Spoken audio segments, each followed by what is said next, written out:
참 평안을 내게 주시리. 그 손 못자국만 져라. 그 손 못자국만 져라. 그 손 못자국만 져라. 주가 널 지키며 인도하시리. 그 손 못자국만 져라.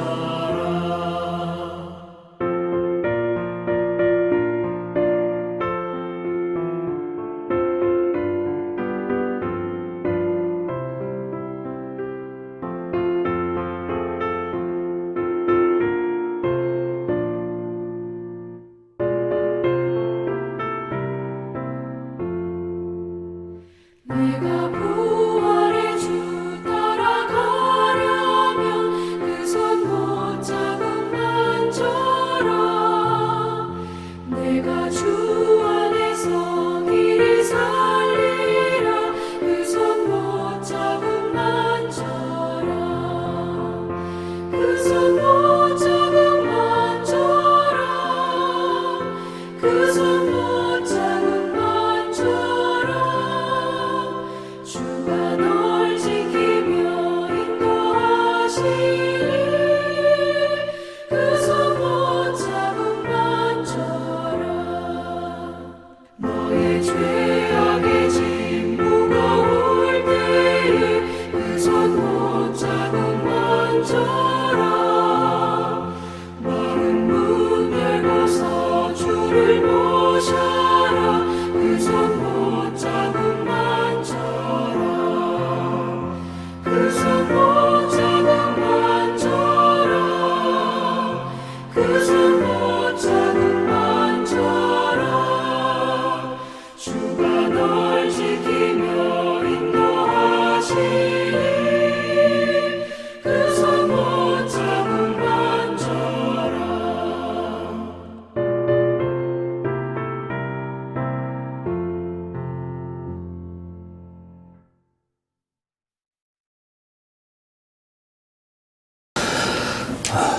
오늘 7월 마지막 넷째 주 주일 말씀은 시편 9편입니다. 시편 9편 1절부터 10절까지입니다. 전체적인 문맥은 20절까지 보도록 합니다. 1절부터 10절까지 봉독해 올리겠습니다. 오 주여, 내가 전심으로 주를 찬양하며 내가 주의 모든 놀라운 일들을 전하리이다. 내가 주를 기뻐하고 즐거워하며 오 지극히 높으신 주여, 내가 주의 이름을 찬송하리이다. 내 원수들이 물러갈 때 그들이 주 앞에서 넘어져 패망하리이다. 주께서 나의 권리와 명분을 옹호하셨으며 보좌에 앉으시어 의롭게 심판하셨나이다. 주께서 이방을 힐책하셨으며 악인을 멸하셨고 그들의 이름을 영원 뭉토록 지으셨나이다. 오 너 원수야, 멸망들이 영속하는 종말에 이르렀도다. 주께서 성읍들을 파괴하셨으니 성읍들의 기념물도 그것들과 함께 망하였나이다. 그러나 주께서는 영원히 지속하시리니 그가 심판을 위하여 그의 보좌를 예비하셨도다. 그는 의로 세상을 심판하실 것이며 정직으로 백성들을 판단하시리로다. 주께서 또한 압제당하는 자들의 피난처가 되시리니 곧 고난의 때의 피난처가 되시리라. 주의 이름을 아는 자들은 주를 의지하리니 이는 주여 주께서 주를 찾는 자들을 버리지 않으셨음이니이다. 아멘. 전체적인 문맥은 여러분 20절까지 보면 되겠습니다. 오늘 말씀을 위해서 잠시 기도하시겠습니다. 존귀하시고 위대하신 아버지 하나님, 감사를 드립니다. 예수 그리스도의 보혈로 구원받은 사랑하는 지체들, 말씀을 가급하는 모든 성도들이 하나님께서 함께 하셔서 오늘 이 귀한 주일 예배를 들을 수 있도록 인도하여 주심을 감사합니다. 세상이 너무나 혼탁하고 혼란스럽습니다. 그러한 때에 우리가 어떠한 말씀으로 위로와 힘을 얻을 수 있겠습니까? 저는 오늘 준비한 이 시편의 9편을 통해서 말씀을 듣는 모든 성도들에게 위로와 힘이 되는 말씀을 전하고자 합니다. 이 말씀에 기름 부어주시고 하나님께서 함께 하셔서 귀한 은혜가 되는 말씀이 될 수 있도록 인도하여 주시옵소서. 시종을 주님께 부탁드립니다. 저의 입술을 주님께 주장하여 주시길 간절히 원합니다. 주 예수 그리스도 이름으로 기도드렸습니다. 아멘. 오늘 말씀 제목은 혼탁한 세상을 살아가는 법, 혼탁한 세상을 살아가는 법이라는 제목으로 설교하고자 합니다. 인류 역사에 있어서 사회가 혼란스럽고 불안할 때는 여지없이 정치 지도자들이 더 많은 악행을 저지르고 국가의 기강을 흔들리게 했습니다. 어쩌면 그런 자들이 나라를 이끌고 있기 때문에 사회가 혼란스러운 것이겠죠. 증지현 황진이라는 사람이 지은 책에 이 간신론, 인간의 부조리를 묻다라는 책에서 이런 글이 나옵니다. 폐하 옛 제왕들 치고 죽어 제가 되지 않는 사람이 어디 있습니까? 요승과 걸주가 다시 살아난다 해도 뭐가 다르겠습니까? 폐하는 젊고 건강하시니 마음껏 즐기십시오. 나란 일은 대신들에게 맡기시면 됩니다. 뭐 때문에 몸소 힘들게 나서십니까? 신경 쓰지 말고 내버려 두셔도 그만입니다. 북자의 화사계가 무성제 고담을 쾌락으로 내몰면서 유혹한 말이라고 합니다. 참으로 간사하기 그지없는 말이지요. 제왕의 군주가 나란 일을 직접 몸소 신경을 쓰고 다스려야 되는 것인데 폐하는 마음껏 세상을 즐기고 그리고 나란 일은 자신들이 말아먹겠다는 것이죠. 어느 나라이건 간신이건 이처럼 작게는 이 세치 혐한으로도 한 조직을 좀먹게 하고 크게는 나라를 거덜낼 수 있는 인간들인 것입니다. 그래서 매국노는 간신 중에서도 거물급에 속합니다. 나라를 위기로 이끈 통치자도 간신 대열에 들기는 마찬가지입니다. 다만 간군이란 이름만 달리할 뿐입니다. 그래서 간신과 같은 계열의 군주가 바로 간군이라는 것이죠. 이런 간신들이 가장 위험하고 무서운 것입니다. 우리나라가 지금 건국된 이후로 아마도 제가 볼 때는 이런 간신이 가장 많았던 때가 바로 우리가 사는 이 시대가 아닌가 생각합니다. 간군이건 간신이건 자신의 이익과 권력을 지키기 위해서라면 무슨 짓이든 서슴지 않습니다. 심지어 선거에도 조직적으로 조작하는 그런 시대입니다. 어떤 충고도 어떤 질책도 어떤 야유도 아랑곳하지 않고 자신의 욕심을 채우기 위해서 올인하는 존재들, 이런 간신, 간군들 때문에 역사 속에서 많은 나라들이 망하고 백성들이 도탄에 맞았습니다. 우리가 사는 세상은 지금 언제나 속고 속이며 사는 세상이 일상화되어 버렸습니다. 눈으로 보는 것에 속고 귀로 듣는 것에 속고 코로 맡은 향기에 속고 입으로 속습니다. 심지어 이제는 인터넷에 속습니다. 스마트폰 하나에 속습니다. 돈에 속고 사랑에 속고 거짓 희망에 속습니다. 사람에 속고 세월에 속습니다. 온통 속이고 속는 세상입니다.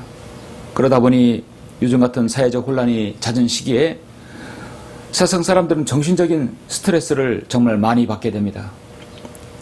이제는 국민들 스스로의 정신 건강을 돌아보고 건강하고 행복한 삶을 지켜나가려는 움직임이 필요하다고 하는 움직임이 있습니다. 지난해 보건복지부가 발표한 자료에 따르면 성인 6명 중에 1명이 정신건강의 문제를 경험한 것으로 나타났습니다. 우리나라 경제협력개발기구 OECD 회원국 중에 우리나라는 자살률 1위를 기록한 것은 너무도 유명한 사실입니다. 우리나라 성인 6명 중 1명이 정신건강의 문제를 경험하고 있다고 한다면 말은 안 해서 그렇지 상당수의 성인들이 사회 불안과 혼란한 사회로 인해서 정신적으로도 힘들어하고 있다는 것이죠. 여러분은 지금 어떻습니까? 이 혼란스러운 사회로 인해서 어떤 스트레스를 받고 있습니까? 이 혼탁한 사회로 인해서 정말 심각한 정신적 피해를 받고 있습니까? 아니면 히브리서 11장의 말씀대로 세상은 그들이 살만한 데가 못 되었으므로 주님의 재림을 기다리면서 여러분의 믿음을 소중히 간직하며 또 이 땅에 의해서 타국인이여 순례자라고 고백하며 여러분은 그때를 기다리고 계십니까? 오늘 저는 요즘 세상에 복잡 다양하고 힘든 시기에 이 말씀으로 영적으로 힘을 얻으며 약간이나마 여러분에게 위로가 되기를 바라는 마음입니다. 이 혼탁한 세상에 여러분들에게 어떤 말씀으로 위로가 되는 본문을 선정할지 저는 꽤나 고심하며 찾아보았습니다. 그래서 제가 찾은 말씀은 바로 시편 9편입니다. 오늘 본문 말씀 시편 9편은 다윗의 예언적인 시구입니다. 주 예수 그리스도의 재림과 심판에 관한 말씀입니다. 바로 심판은 악인들에 대한 심판이죠. 어려운 시대에 주님의 재림의 소망을 둔 오늘날의 마지막 시대 성도가 낙심치 않게 하기 위해서 주신 말씀이라고 여러분 생각하시면 좋을 것 같습니다. 주님께서는 마태복음 10장 16절에서 이렇게 말씀하십니다. 내가 너희를 내보내는 것이 마치 양을 이리들 가운데 보냄과 같도다. 그러므로 너희는 뱀처럼 지혜롭고 비둘기처럼 순수하라. 제자들에게 하신 말씀이죠. 예수님께서는 제자들을 세상으로 보내주면서 마치 양을 이리에게로 보낸 것 같다는 말씀하셨습니다. 이 말씀을 곰곰이 곱씹어 보면 예수님은 양과 같은 사랑하는 제자들을 이리와 같은 세상 속에 보내셨다는 말이 됩니다. 어떤 면에서는 볼 때 우리는 하나님께서는 참 도전적이시고 호전적이라는 것을 알 수 있습니다. 하나님께서는 여러분의 사랑하는 자녀들에게 넓은 길을 걷게 하지 않으시고 좁은 길을 걷게 하십니다. 편하고 가벼운 삶을 살게 하신 분이 아니라 자기 십자가를 지고 주님을 따르게 하는 그런 삶을 살기를 원하십니다. 하나님께서는 사랑하는 자녀일수록 환난에 몰아넣습니다. 환난을 겪게 하고 그 환난을 통해서 연단을 하시는 그런 분이십니다. 그와 같은 연단을 통해서 어떠한 환경과 처지에서도 능히 만족하며 소망을 이루어가는 그런 성도로 살아가게 합니다. 이것이 바로 환난은 연단을 낳고 연단은 소망을 낳는다는 그런 말씀과 같지요. 하나님께서는 이 세상의 신인 마귀가 그 판을 치는 세상에서 하나님의 방식대로 사는 것을 고집하는 그런 성도를 찾기를 원하십니다. 그런 성도를 찾기를 원하십니다. 세상 가치 흐름에 따르는 성도가 아니라 세상에 역행하는 성도이죠. 하나님께서는 그것을 양이 이리떼 속에서 사는 것만큼이나 힘들고 어려운 것이라고 말씀합니다. 하나님께서는 그것을 뻔히 알고 계시면서도 그와 같은 살벌한 세상으로 저 여러분을 지금 내몰고 계십니다. 왜 그러실까요? 여러분, 양은 이리를 절대로 싸워서 이길 수 없습니다. 그런데 하나님께서는 양을 이리떼 속에 몰아넣고 계십니다. 그렇다면 양을 이리밥이 되게 하려고 하시는 것일까요? 그렇지 않습니다. 사실은 반대로 이리를 양의 밥이 되게 하려고 그러시는 것입니다. 양은 이리를 이길 수 없는데 어떻게 이리가 양의 밥이 될 수 있는 것인가? 거기에 숨어있는 역설적인 진리가 있다는 것입니다. 여러분 거기에 대해서 생각해 보셨습니까? 그것은 하나님께서 우리와 함께 하시겠다는 그 약속을 의미합니다. 내가 함께 갈 터이니 걱정하지 말고 염려하지 말라, 두려워하지 말고 세상으로 들어가라는 것입니다. 지금 중공발 우한 폐렴 일명 코로나19 감염병이 전 세계를 휩쓸고 있습니다. 감염병의 종식을 위해서 국가적으로도 노력하고 국민들도 열심히 예방수칙을 지키고 있습니다. 지금은 수도권은 방역 4단계에 이르러서 극심한 어려움과 고통에 있습니다. 사람들은 모두 사회적 거리를 유지하고 악수나 다른 사람의 신체 부위가 닿는 것도 아주 조심스럽게 합니다. 전염되는 것도 무섭지만 감염병은 사람을 의심하게 하고 또 사람을 두려워하게 합니다. 서로를 불신하는 사회가 돼버리고 맙니다. 감염병은 머지않아 종식될 것이라는 그 기대감이 있어서 현재의 상황은 어느 정도 우리가 견딜 수는 있지만 언제까지나 우리 이렇게 사람을 기피하면서 살아가야 하는 그런 서글픈 세상에 살고 있습니다. 물리적인 거리뿐만 아니라 늘 긴장되고 예민한 마음을 거리를 둬야 하는 그런 세상, 사랑이 부족한데도 더 부족한 그런 세상에 우리는 살고 있습니다. 여러분, 예수님께서 사역하신 시대에 지금과 같은 동일한 그 종류의 긴장은 아니더라도 사람을 가리고 배제하는 모습이 일상화된 사회였습니다. 자칭 경건하다고 하는 유대인들은 이방인들과 절대로 함께 식사하지도 않았고 세리와 창녀들을 그들은 죄인 취급하면서 개 취급했습니다. 그런 사람들과는 아예 상종도 하지 않았습니다. 자신의 경건을 유지하기 위해서입니다.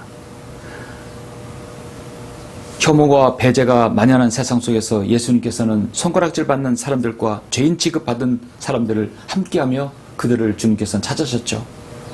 그렇다면 우리는 이런 혼탁한 사회에서 어떻게 세상을 살아가야 합니까? 저는 여러분 혼탁한 세상을 살아가는 법 세 가지를 여러분에게 잠시 말씀을 드리겠습니다. 첫 번째로 여러분은 세상을 바라볼 때 세상은 가라앉는 배와 같다고 여러분 보셔야 합니다. 세상은 가라앉는 배와 같습니다. 세상은 심판과 멸망을 자초할 것입니다. 오늘 시편 9편 1절로 10절 다시 한번 보도록 하겠습니다. 오 주여, 내가 전심으로 주를 찬양하며 내가 주의 모든 놀라운 일들을 전하리이다. 내가 주를 기뻐하고 즐거워하며 오 지극히 높으신 주여, 내가 주의 이름을 찬송하리이다. 내 원수들이 물러갈 때 그들이 주 앞에서 넘어져 패망하리이다. 주께서 나의 권리와 명분을 옹호하셨으며 보좌에 앉으시어 의롭게 심판하셨나이다. 주께서 이방을 힐책하셨으며 악인을 멸하셨고 그들의 이름을 영원 뭉토록 지우셨나이다. 오 너 원수야, 멸망들이 영속하는 종말에 이르렀도다. 주께서 성읍들을 파괴하셨으니 성읍들의 기념물도 그것들과 함께 망하였나이다. 그러나 주께서는 영원히 지속하시리니 그가 심판을 위하여 그의 보좌를 예비하셨도다. 그는 의로 세상을 심판하실 것이며 정직으로 백성들을 판단하시리로다. 주께서 또한 압제당하는 자들의 피난처가 되시리니 곧 고난의 때 피난처가 되시리라. 주 이름을 아는 자들은 주를 의지하리니 이는 주여 주께서 주를 찾는 자들을 버리지 않으셨음이니이다. 아멘. 여러분, 주님께서 세상을 심판하실 때가 언제입니까? 이제 주님께서 오셔야만이 가능합니다. 그때는 모든 이방 민족들, 하나님을 거절하는 모든 이방들은 하나마디로 심판이 도가니에 빠져 하나님께서 그들을 멸망케 하신다고 하십니다. 여러분, 우리가 사는 이 세상은 지금 어떤 사회입니까? 정말 저도 50년 이상을 살아왔지만 이렇게 혼탁한 세상은 처음인 것 같습니다. 문재인 대통령이 한 번도 경험하지 못한 나라를 만들겠다고 대통령 취임 선서를 했습니다. 그거 하나만큼은 정말 잘 지킨 것 같습니다. 지금 전 세계적으로 코로나19 감염병에 의해서 고통받고 있죠. 우리나라도 그렇습니다. 일명 K-방역이라 해서 세계 최고의 방역이라 해서 자랑하고 있지만 너무나 허둥지는 아마추어적인 모습을 보이고 있습니다.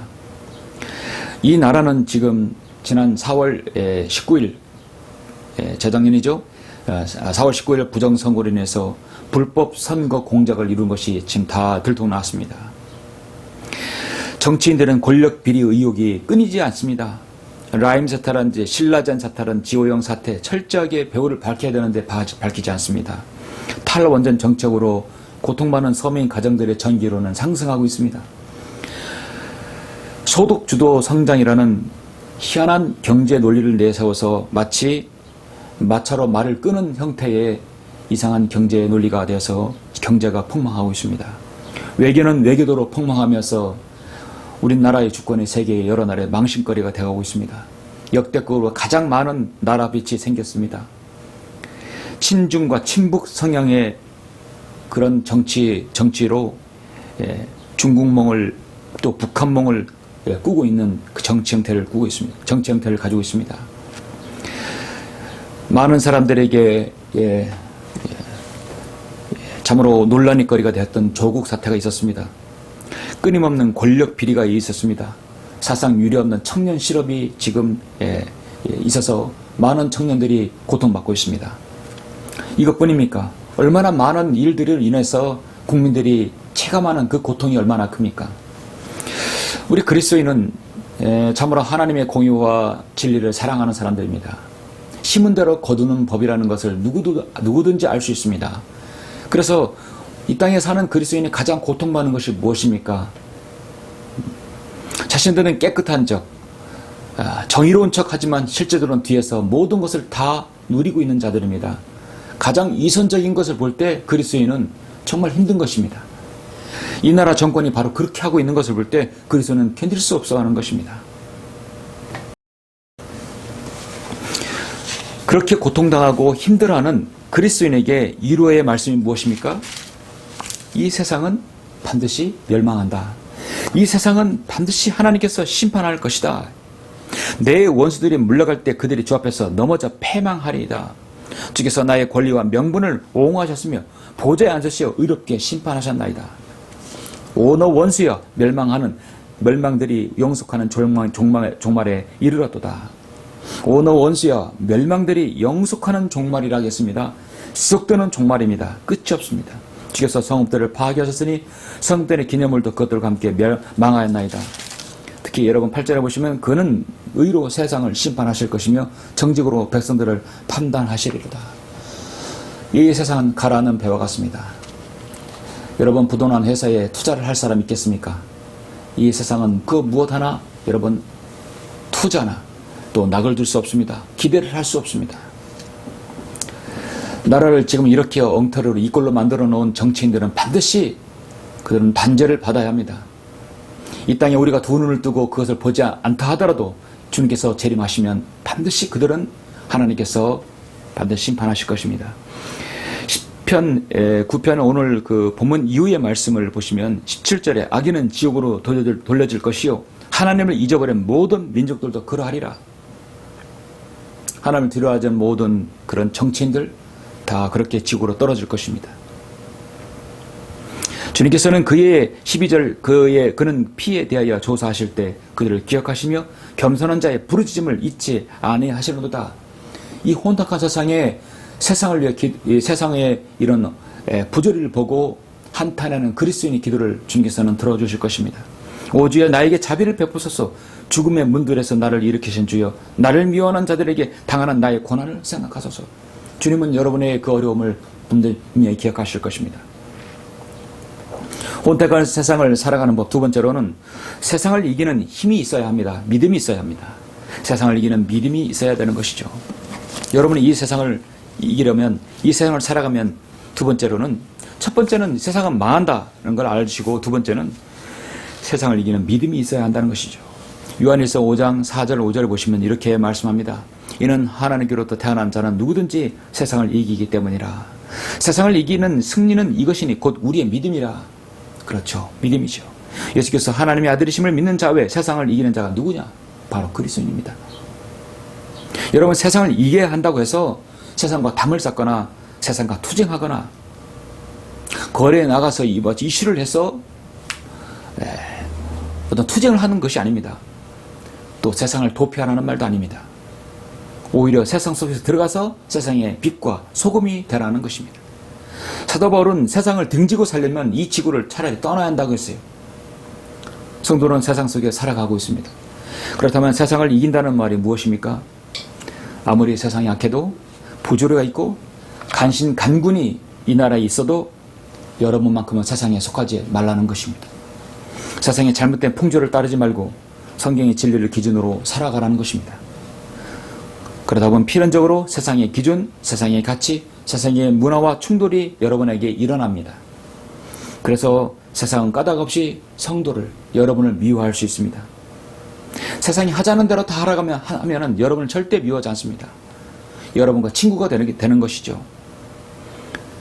성도가 세상에 속하였다면 세상은 여러분을 좋아할 것입니다.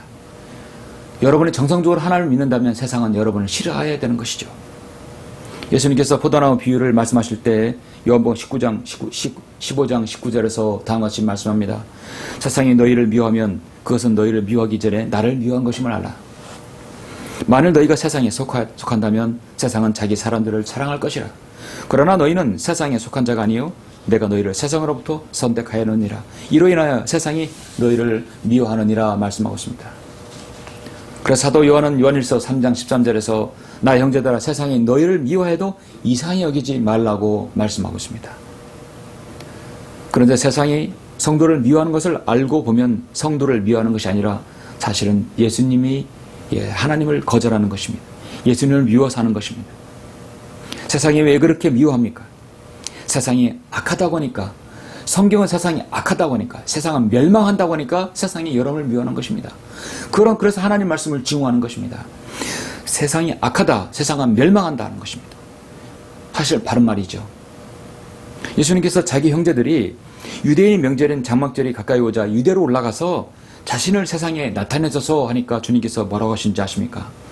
요한복음 7장 6절 7절에서 나의 때는 아직 이르지 않았으나 너희 때는 항상 준비되어 있느니라.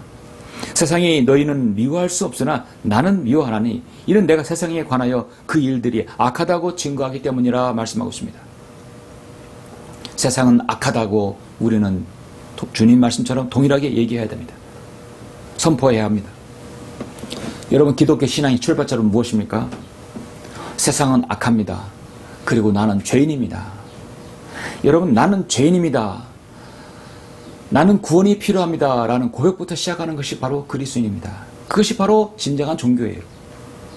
나는 도저히 해결할 수 없는 죄를 지었습니다. 나는 도저히 해결할 수 없는 죄인입니다. 그러므로 나는 복음이 필요하고 구원이 필요합니다. 바로 이것이 하나님께서 성도에게 원하는 것이고 한 인간에게 원하는 것입니다. 그래서 너희는 먼저 거듭나야 된다고 말씀하고 있습니다. 그래서 세상 사람들은 세상을 바라볼 때 변질되고 타락한 죄인이 사는 곳이 아니라 제대로 된 사람들이 그럭저럭 살아가고 있는 곳이라고 생각하게 만듭니다. 그러나 성경은 반대로 말씀합니다. 세상은 죄인이 세상이라는 것입니다. 세상은 죄로 인해 캄캄하게 어둡고 멸망한다는 것이죠. 여러분, 창세기 6장에서 노아는 당대의 세상의 의인이었습니다. 세상이 모두 다 악으로 치달을 때 노아만큼은 역행해서 의인으로 살았습니다. 하나님 명령에 따라 구원의 방주를 지었습니다. 지구에 살고 있는 모든 세상 사람들이 넌 단단히 미쳤구나. 노아를 아주 미워했겠죠. 120년 동안 방주를 지을 때도 그들은 조롱했을 것입니다. 어디 비가 온다고 큰 배를 짓는가. 결과를 보면 누가 옳았습니까? 비웃고 미워하던 사람들은 한 사람도 살아남지 못하고 노아와 그의 가족만 믿고 방주 안에서 구원을 받은 것이죠. 오늘 역시 예수 그리스도를 믿고 구원받은 성도가 오히려 세상 사람들을 향해서 지탄을 받지만 결국은 어떻습니까? 하늘나라는 누가 올라갑니까? 결국 여러분이 올라가는 것입니다. 예수님을 믿고 하나님부터 태어난 하나님의 자녀들은 바로 이 진리를 알고 있습니다. 세상을 이기는 믿음은 바로 하나님의 자녀들입니다. 바로 그 자녀들이 믿는 것이죠. 하나님의 전지전능하심을 믿고 사는 사람, 성도인 것입니다. 노아의 방주의 특징은 무엇인지 아십니까? 여러분, 모든 배는 동력이 있어야 전진하고 후진하고 또 키를 틀고 방향을 이렇게 선회하게 되겠죠. 노아의 방주의 특징은요, 동력이 없습니다. 노도 없고 키도 없습니다. 선장의 역할이 필요 없이 그냥 물 위에 떠내려가기만 하면 됩니다. 무엇을 말합니까? 이것은 선장이신 하나님께서 돌봐주셔야만이 가능한 것입니다. 이 배를 타고 있는 모든 사람과 동물과 가축은 하나님의 손에 달려 있습니다. 근데 실제로 하나님께서 배 안과 밖의 모든 상황을 돌봐주시고 구원해 줬습니다. 주님께서 노아 방주를 다 지어졌을 때 노아에게 뭐라 했습니까? 배 안으로 들어오라 했습니다. 그럼 배 안에 주님께서 계시다는 것이죠. 하나님께서 함께 하시겠다는 것입니다. 우리 역시 어떻게 해야 이 요동치는 세상에서 견딜 수 있고 이 험난한 세파에서 여러분은 떠밀려가지 않고 건짐을 받을 수 있습니까? 바로 주님을 믿는 믿음만이 필요한 것입니다. 세상을 우리 자력으로 이긴다는 것은 그건 불가능합니다. 세상의 거친 홍수를 이기기 힘듭니다. 노아의 홍수에서 배울 수 있는 또 다른 교훈이 무엇입니까? 하나님 말씀에 순종하는 것입니다. 하나님의 자는 하나님의 돌봄이 필요한 것입니다. 노아의 방주 안에 하나님께서 임재하셨기 때문에 그들과 함께 하셨다는 것이죠.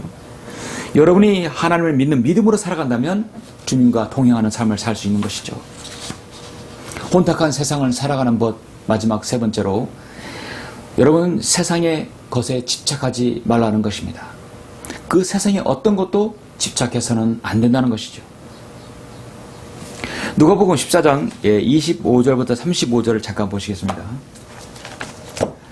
누가복음 14장 25절부터 35절까지 보시면 그때 그 무리가 주와 함께 가더니 주께서 돌아보시며 그들에게 말씀하시기를 누구든지 자기 아버지나 어머니나 아내나 자기 시기나 형제나 자매나 정녕 자기 목숨까지도 미워하지 않은 채 내게로 오면 그는 나의 제자가 될 수 없느니라. 또 누구든지 자기 십자가를 지지 않고 나를 따라오는 자는 나의 제자가 될 수 없느니라. 너희 가운데 누가 막루를 세우려고 하면 먼저 앉아서 자기가 가진 것으로 그것을 완공할 수 있는지 그 비용을 계산해 보지 아니하겠느냐. 만일 그렇지 못하여 기초만 세워놓고 완공할 수 없게 되면 그것을 쳐다보는 모든 사람이 그를 비웃기 시작하여 말하기를 이 사람이 공사는 시작하였으나 완공은 못하였구나 라고 하리라. 또는 어떤 왕이 다른 왕과 싸우러 나갈 때 먼저 앉아서 2만 명을 데리고 자기를 대적해 오는 그를 1만 명으로 물리칠 수 있는지 숙고해보지 아니하겠느냐. 만일 할 수 없다면 그 적들이 아직 멀리 있을 때 사신을 보내어 화친을 요구하지 아니하겠느냐. 이와 같이 너희 가운데 누구든지 자기가 가진 모든 것을 버리지 않는 사람은 나의 제자가 될 수 없느니라. 소금은 좋은 것이라. 그러나 소금이 그 맛을 잃으면 무엇으로 맛을 내리요. 그렇게 되면 땅이나 대빗더미에도 적합하지 아니하여 사람이 내다 버리느니라. 들을 귀 있는 자는 들을지어다고 하시더라. 여러분, 오늘 26절 특히 말씀을 보시면 누구든 자기 아버지나 어머니나 아내나 자식이나 형제나 자매나 정녕 자기 목숨까지도 미워하지 않은 채 내게로 오면 그는 나의 제자가 될 수 없다고 분명히 말씀하고 있습니다. 이 말씀은 한마디로 세상적인 것에 집착을 해서 버리지 못하는 사람은 주님의 제자가 될 수 없다고 말씀하시는 겁니다.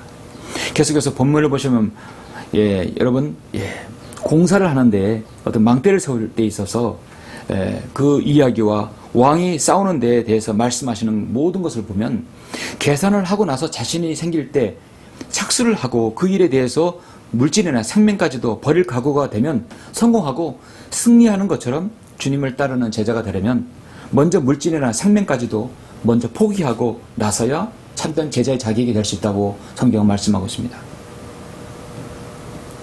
어떤 세상의 일에 대해서 여러분은 얼마나 집착을 가지고 계십니까? 여러분 주님의 일에 집착을 가지고 계십니까? 세상의 일에 집착을 가지고 계십니까? 요즘 여러분 너무나 더운 날씨죠. 무더운 날씨입니다. 그래도 여러분 반가운 것은 하늘이 매우 맑다는 것입니다. 맑은 하늘에 흰 구름이 뭉게뭉게 떠있는 모습을 여러분 자주 볼 수 있죠. 중국이 물폭탄이 내려서 많은 공장들이 가동을 멈췄습니다. 그래서 그런지 미세먼지도 별로 없습니다. 저는 요새 하늘을 쳐다보고 잠시 생각을 하게 됩니다. 쪽빛처럼 푸른 하늘은 그냥 쳐다보기만 해도 온갖 잡념들이 사라지고 마음이 편안해집니다. 세상 것에 매달려 아웅다웅 살아온 지난 시간들이 때론 부끄럽게 느껴지기도 합니다. 인간은 대개가 강한 집념으로 성공을 하기도 합니다. 때로는 어떤 사물에 대해서 집착을 하지 않고 버리는 데 용감해야 또 승리하게 됩니다. 여러분 버리는 것도 잘해야 됩니다.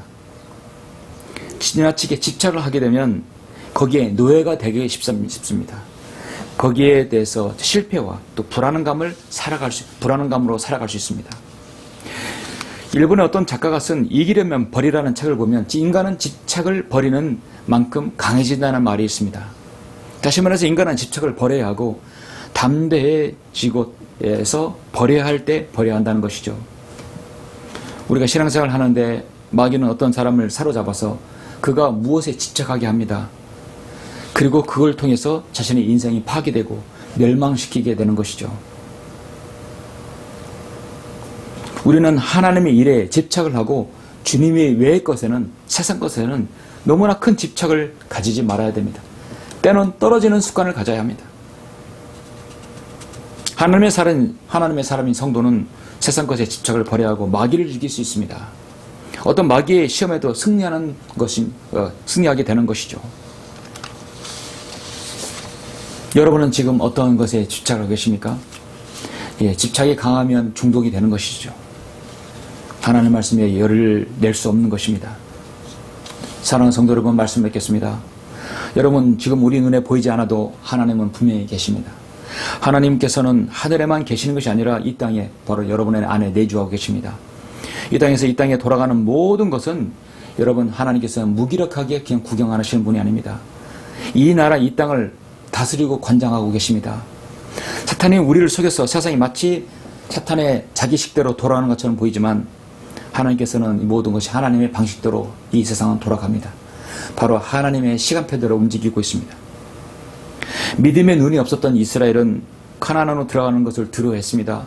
그래서 40년 동안 광야에서 방황했습니다. 방황 후에도 가나안 땅에 바로 정복하지 못했습니다.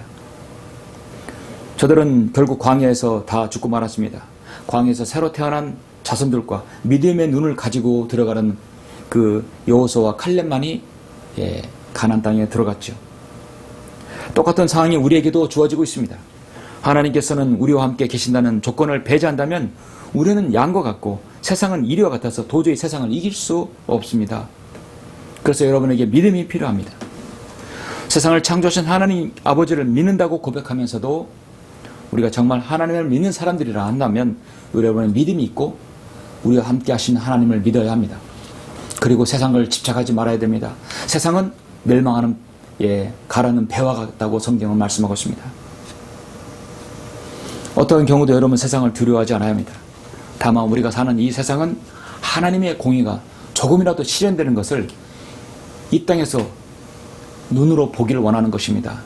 물론 궁극적으로는 하나님께서 예수님께서 재림하셔야만이 이 세상을 심판하시고 모든 악인들은 지옥으로 보낼 것이지만 우리가 사는 이 세상에 공의가 약간이라도 조금이라도 실현되는 걸 보기를 원하는 것입니다.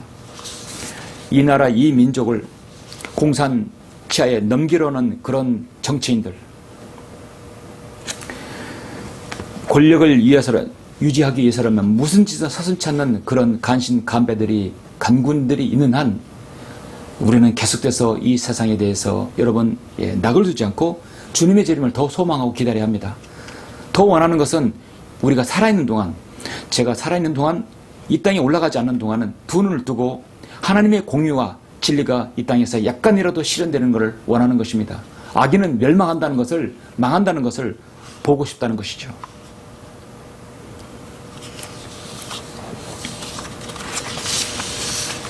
여러분, 우리는 세상이 이렇게 혼탁해도 한 가지 명심해야 하는 것은 여러분이 낙심하지 말라는 것입니다. 혹시라도 하나님의 공의와 정의가 예수님께서 오시기 전에 약간이라도 그것을 보지 못한다 하더라도 우리는 낙심하지 말아야 합니다. 그리스도인의 인생을 살아가면서 피할 수 없는 한 가지는 낙심에서 오는 영적 침체를 겪지 말아야 한다는 것이죠. 이스라엘 이태에서 구원해내곤 위대한 지도자 모세는 낙심에서 때로는 자신을 죽여달라고 하나님께 간구한 적이 있습니다. 얼마나 이스라엘 백성들이 믿음 없음으로 인해서 그 지도자 모세를 낙담시킨 적이 한두 번입니까? 나는 이 모든 백성을 혼자서 감당할 수 없나이다. 이는 그것이 내게 너무도 막중하기 때문이다. 주께서 나를 이처럼 대하신다면, 만일 내가 주의 목전에 은총을 얻는다면 내가 죽기 간과하니 나를 즉시 죽이소서. 그리하여 나로 하여금 나의 비참함을 보지 않게 하소서. 민수기 11장에서 모세의 고뇌가 나옵니다. 또한 하나님을 신뢰하는 믿음과 담대함으로 혼자서 골리앗을 상대했던 용서 다윗도 때로는 시편 55편에서 두려움과 떨림이 내게 임하였고 공포가 나를 덮쳤나이다. 내가 말하기를 오 내게 비둘기처럼 날개가 있다면 그럼 내가 멀리 날아가 안식하리다. 다윗도 때로는 그렇게 고심 가운데 낙심했던 적이 있었습니다. 수백 명의 바알 선지자를 혈혈단신으로 싸워서 승리했던 믿음의 영웅 엘리야도 때론 죽기를 간구하면서 오 주여 이제 내 생명을 취하소서, 내가 내 조상들보다 낫지 못하나이다 라고 기도한 적이 있었습니다. 항상 기뻐하러 그렇게 강조하던 사도 바울도 형들아 아시아에서 우리에게 닥쳤던 고난을 너희가 모르기를 원치 아니하노니 우리가 받은 극심한 압박으로 인하여 견딜 힘이 잃어 심지어는 삶의 절망에까지 이르렀다고 고백하고 있습니다. 자신도 낙심을 비켜가지 못했음을 보여줍니다. 하물며 이 위대한 믿음의 선지들보다 못한 우리는 어떻게 얼마나 낙심이 많겠습니까? 그래서 낙심은 하나님의 일을 포기하게 멈추게 만드는 마귀의 책략입니다. 나는 선을 행하다가 낙심하지 말지니 쓰러지지 아니하면 때가 되어 거두리라고 주님께서 여러분에게 말씀하고 계십니다. 낙심을 하게 되면 낙심한 만큼 육신으로 돌아가게 됩니다. 그리고 기도가 막히게 됩니다. 그래서 하나님의 관점에서 세상의 관점으로 돌아가게 되죠. 그러면 무능한 그리스도인이 되고 마는 것입니다. 이 혼탁한 세상을 보며 여러분 낙심하지 마시길 바랍니다. 고린도후서 4장 1절에서 그러므로 우리가 자비를 받는 것과 같이 이 직분을 받았으니 우리는 낙심치 아니하노라. 그러므로 너희가 너희로 인한 나의 환난들 때문에 낙심하지 않기를 내가 바라노라. 그것은 너희의 영광이니라. 에베소서 1장 3장 13절에 말씀하고 있습니다. 여러분 히브리서 11장 13절 말씀처럼 이들은 모두 믿음 안에서 죽었으나 모두가 그 약속들을 받은 것은 아니로되 멀리서 그것들을 보았고 확신하여 소중히 간직하였다고 말씀하고 있습니다. 이제 예수 그리스도께서 오실 날이 멀지 않았습니다. 여러분은 올라가실 날이 멀지 않았습니다.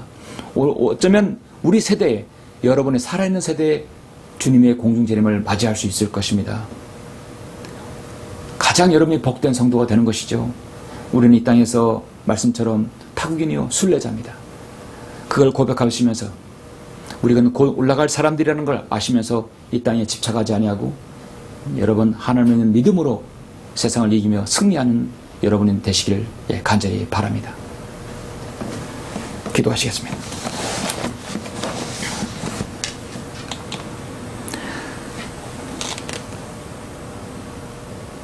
우리의 믿음의 창시자요 시작이신 위대하신 아버지 하나님, 감사를 드립니다. 세상은 너무나 혼탁하고 암울한 세상입니다. 그 무엇 하나 기대를 걸 수 없습니다. 그런 상황에서 우리 그리스도인이 가져야 할 세상에 살아가는 법이 무엇입니까? 아버지 하나님, 세상은 반드시 멸망한다는 것입니다. 그리고 우리가 이 세상을 하나님을 믿는 믿음으로 이겨 승리해야 한다는 것입니다. 그리고는 어떤 세상일 것도 집착하지 않는다는 것입니다. 아버지 하나님, 오늘 이렇게 우리가 세상을 살아가는 법 3가지를 마음에 잘 염두어 두어서 늘 승리하게 해주시고 주님의 재림을 더 간절히 소망하는 성도 될 수 있도록 인도하여 주옵소서. 세상을 살아가는데 많은 어려움들이 우리 앞에 놓여 있습니다. 그 어려움들 우리가 하나하나 주님 앞에 내어놓고 그 봉착할 때마다 하나씩 해결해 주시고 정말 임마누엘 하나님, 우리와 늘 함께 하시는 하나님이라는 사실을 우리 믿음의 그 간증들이 다 나타날 수 있도록 인도하여 주옵소서. 모든 말씀을 감사드리며 주 예수 그리스도 이름으로 기도드렸습니다. 아멘.